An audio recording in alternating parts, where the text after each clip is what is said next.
So yun mga saksido, nandito po tayo ngayon sa San Fabian, no, Pangasinan, at ito po yung na-isprehan ng Goshen no, na bumili sa atin.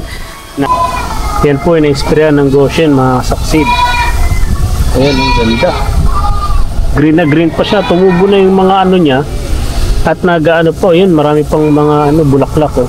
So magkakaroon pa yung mga saksid ng laman. Ayan. Ayan mga saksid, ito si Sir. Hanggang ano, balikat. Ito ano, bigante. Oh, bigante. Yung mga inbreed din Sir, mataas rin kahit ano. Mataas din doon. Kahit inbreed siya, ay makagandahan. Dalawang beses lang ito na-sprayan mga saksid. Hanggang dito din yung pan, yung medyo mababa, yung parang stories nga. Hanggang dito. Hanggang dyan. Grabe. Ang taas siya, mga higante, no?